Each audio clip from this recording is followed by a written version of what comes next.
ቁርአን ቸሩ አምላካችን አላህ Subhanahu Wa Ta'ala ለሰው ልጆች ክቡር በሆነው ቁርአን አማካኝነት ብዙ መልካም ነገሮችን አድሏል። ከዛ በፊት ግን ዛሬ ጁምዓ ነው። በነብዩ አለይሂ ሰላቱ ወሰለም ላይ ሰላዋትና ወርድ اللهم صل وسلم وبارك على نبينا محمد ቁርአንን ወዳጅ አድርጎ ለያዘና ትእዛዙን በተግባር ላዋለ ሰው አላህ ጀነትን ቃል ከመግባቱን ባሻገር ቁርአን ራሱ ለወዳጁ ሸምጋይ ሆኖ በመምጣት ከአላህ Subhanahu Wa Ta'ala ጋር ያስታርቀዋል።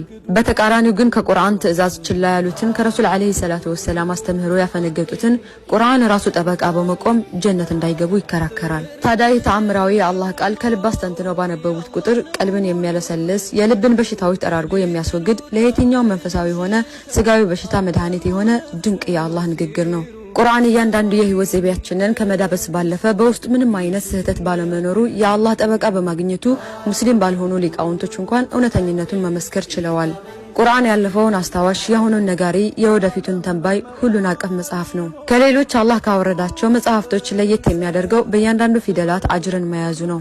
ለምሳሌ አንድ ሰው ቁል ሁወላሁ አሐድ ብሎ ሲቀራ 100 አጅርን ያገኛል። ምክንያቱም እያንዳንዱ ፊደል 10 አጅር ስላለው። ከዚህም በተጨማሪ አላህ ለፈለገው በ700 ከዛም በላይ እጥፍ ድርብ አድርጎ ምንዳውን ይጽፍለታል። ታዲያ ብዙዎቻችን ቁርአን ጋር ያለን አላቃ በአመት አንድ ጊዜ ረመዳን ላይ ነው። ይህ መሆን የለበትም። ቁርአን ጓደኛችን ሊሆን ይገባል። ምክንያቱም የህይወታችን ምሰሶ ስለሆነ።